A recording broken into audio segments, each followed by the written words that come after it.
Welcome back, everybody, to another episode of Music Mindfulness. I'm Kalani, and you're tuned in on the World Drum Club channel live stream for another Sunday service. And the topic today is stories and beliefs. Big topic. I'm going to cover a few things that I hope will be helpful in for your journey, and how we deal with ourselves and with others, and manage the landscape of stories and beliefs.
All right.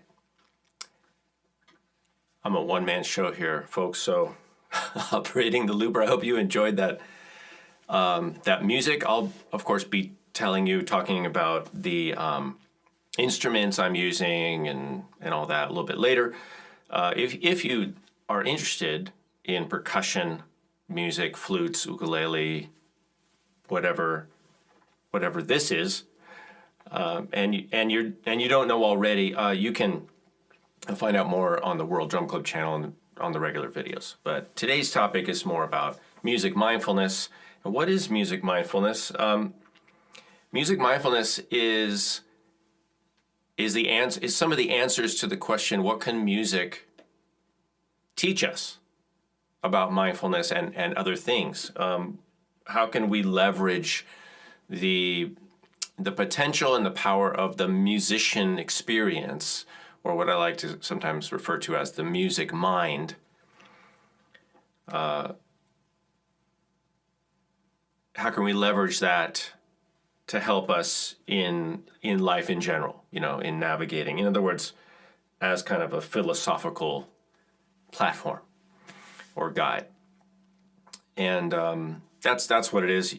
If you've been tuning in, you know that. If you'd like, you can listen to a lot more of this work, the Music Mindfulness and the Evolve podcast over at kalanidas.com, and also search for the Evolve podcast with Kalani in the iTunes library, and there's a lot more there. So stories. I want to talk a little bit about stories and a little bit about beliefs because those two things are related. A story is any recollection, a series of recited events by somebody, or it could be from a book, or it could be from a person, or it could be from yourself, about potential events that happen, right? we're inundated with stories every day. The news is one example of lots of stories. They call them news stories. Of course, anything you read from a book, we've got books that are mainly stories, right? Any kind of novel, even an autobiography, anything like that is a story, including gossip, and that's another category, when people tell you things.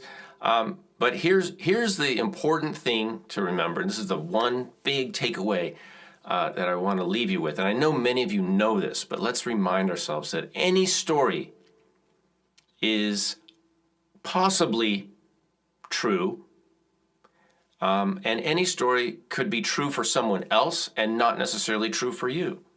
Or it could be, let me put it this way, it could be relevant to someone or a group of people and not necessarily relevant for you in your life. And that's super important to remember because there's so many stories floating around out there. And look, we love stories. I'm not saying stories aren't wonderful. They're a tool for teaching, for history, for learning about history, for learning about life. A lot of the religious texts that exist in the world and philosophical texts are all based in stories. And we learn through stories. Stories can be valuable. It's when we confuse or conflate a story with what we would call reality or facts, right? That's the tricky part. Even the stories that we tell ourselves about things that we've been through, it's when we get tripped up with the story and we try to fit the story narrative, or whatever people told us in the story, whatever we read, whatever we heard. It's when we try to fit that into what we would call real life, right? Factual things that happen, real things.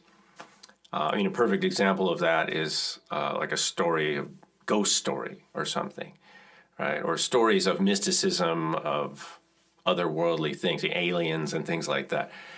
This is the area where, as a society and as an individual dealing with other people, that I would say harm could come or damage could come or problems could arise. And so it's super important. We just had an election year, here in the U.S., where there were a lot of stories being told, and a lot of people believe those stories, or they act upon those stories as if they're true. And we had all kinds of problems because of that. So whether it's on a national level, a global level, a national level, a local level, or a personal level, it's super important to remember that whenever you hear a story about anything, that the first thing you do is not say, "Oh, really? Is that a fact?" Oh, and you believe it right off the bat. It's very important that even though we're pre-programmed to do that, we're evolutionarily conditioned to believe people. Because why? Because that's a survival mechanism. If somebody runs into your house or runs into your workplace and says, "Hey, there's somebody coming to get us, let's go, let's escape right now." We're predisposed to believe them and go and run out the back door because chances are you're going to be safe if you just go run out the back door, whether there's somebody to come get you or not, right? If you stay there, you're taking a chance. If you just run out the back door, at least you probably know you'll be safe, right? And so we're conditioned to believe people who tell us these things because historically, we didn't have a lot of people making up stuff. And if people made up stuff, if they were constantly crying wolf, right, then they would lose credibility and people would stop believing them. The problem now is that we've got so many people telling so many stories. We don't know who to believe, when to believe them. And we're still following people out the back door when we don't need to, when we're getting stressed out about things, when it's unnecessary. And people are I think, abusing the privilege of just being able to tell somebody something and be believed. So here's what I would suggest is that whenever you hear anything, any story, you want to first think, oh, well, that's interesting. I wonder if that's true, right? How would I test that? How would I know? I'm not saying not to believe what people tell you at all, but the first thing is, wow, let's investigate that. Let me investigate. Let me look into that. That's interesting. I wonder if somebody is coming. Let's look. Let's go listen. Let's observe. Let's test it. Let's test this story out and see if it holds up. And then you'll know. So that's super important. Now, as it relates to beliefs, I've said when you stop observing the world as it is in the moment, this is how we relate to mindfulness, you guys. When we stop investigating and we stop believing, or not, it's not a matter of believing, it's a matter of observing. When we stop observing the world as it is in the moment every day, and we just move forward based on our past beliefs from stories that we've been told, when we stop doing that, we become ungrounded from the present experience, and we lose out on our present, experience, which is the opposite of mindfulness. Mindfulness is being grounded in the present experience. And of course, we've talked about how to do that, which is tuning into your sensory experience, your breath, whatever you see, whatever you hear, whatever you feel, whatever you smell, touch, taste, all of your senses. That's really the best way to get grounded in the present moment and make less room for whatever your mind is spinning out, right? You want to push back on that. What is your mind doing a lot of the time? It's retelling you stories, if you think about it. Don't think too much about it. Observe your mind. Observe what your mind does. Maybe you're telling yourself you're reciting, the same stories over and over and over. Have you noticed that some people speak in stories? That when you have a conversation with some people, what they do is they recite events. They tell you a story about what happened with them or what they heard happened or what.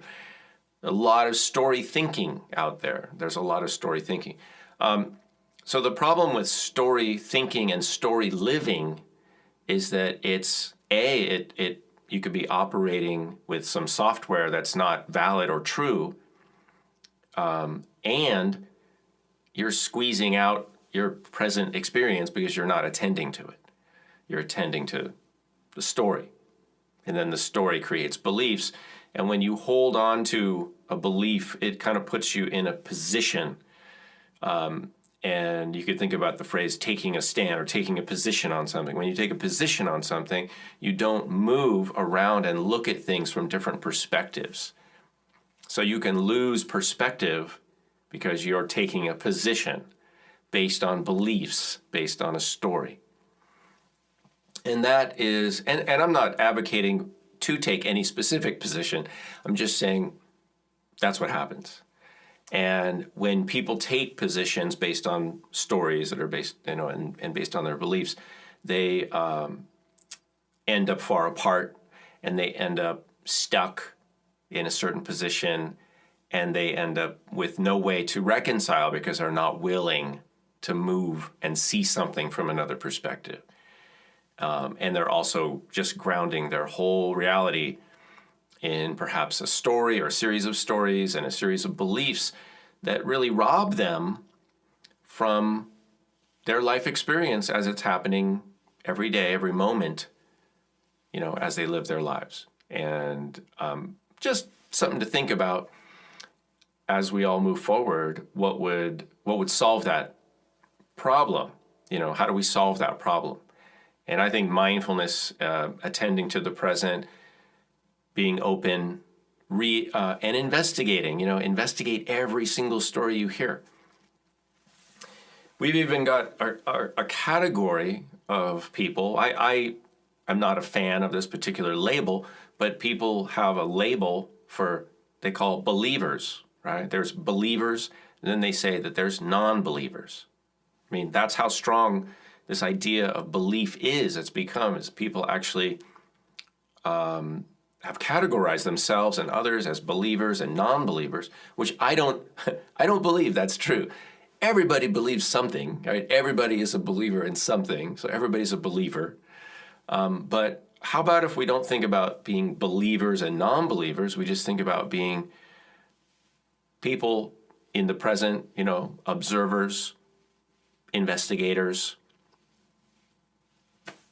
That's just living your life and attending to life and being curious about life. In one of my prior podcasts, I talked about how if you think you know something, as soon as you say, oh yeah, I know that, I've been there, I know that person, and you kind of put a checkbox by that, then you just stop observing it. You stop looking at it. And guess what? Every tree you pass on your walk or way to work or wherever you live, any feature in your environment, including people, but let's just take something simple like a tree. Every day, that is different. That tree is different. Every single day. Every time you look at it, it's different. It looks different. Why? Because it's growing and it's changing and the world is dynamic. It's never the same. And why else? Because you're not the same. Everything's changing all the time. So when we put a check mark by something and we say, yeah, I know that, I've been there, then we stop observing. That's all we're doing, is we just stop investigating, and we use our prior experience, or what we think that thing is, and we just recycle that over and over and over and over. But now we're not present, right? We're just using recycled experiences and grinding them through our mind over and over and over. And that, my friends, is a great way to disconnect from the present experience, right? Do you agree? Disagree? Put it in the comments. I'm going to play a little bit more right now. And if you have any questions related to anything I'm talking about, you can put them in the chat and I will go look at them in a moment. I'm going to play some music right now and get a new loop going. And then I'll look at your questions and comments. If there's anything related to this talk, I'll respond to it and then we'll wrap up. All right. So here's a little more music, and I'll talk about these instruments at the end. So let's think about this. Think about stories and beliefs, and how can we do a little bit better in our daily lives and become less stressed about all the stories that we hear. That's another topic.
Thanks for joining me, everyone.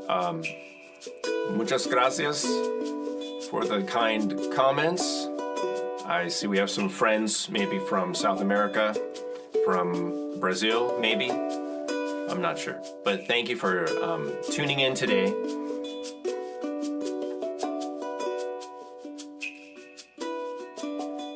The purpose of these talks is mainly just to help. It's just a community offering of Kalani music, of me and my company and World Drum Club. The only thing I ask, because this kind of advice, I think anything on the spiritual plane should be free. So this is all free. We don't want any money for this. What I would ask you is to share this event, the Sunday service, and also World Drum Club. If you feel that you've gotten anything out of this talk, please just share this with your friends and family or anybody you think could use this kind of these messages or suggestions. That would be the only thing I would ask of you.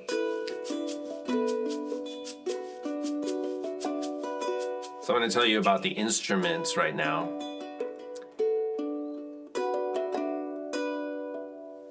I'm going to show you what I've got here. So these are bongos, you know that. This is an ukulele, electric ukulele. This is a Native American style flute made by Journey of Life Flutes, Dan Shelchow. It's a B minor tuning. And this was a flute that Dan made for me from some wood that I brought back from Thailand. So that's kind of a custom flute. Beautiful flute, Journey of Life Flutes. And this instrument is by Kosmosky, and it's a tank drum. And I want to show you the bottom of it because it's a combination of wood. It does have a pickup inside. It's got a plug there, which I'm not using right now, but it's beautiful wood and metal. And it's what we call a tank drum or a steel tongue drum.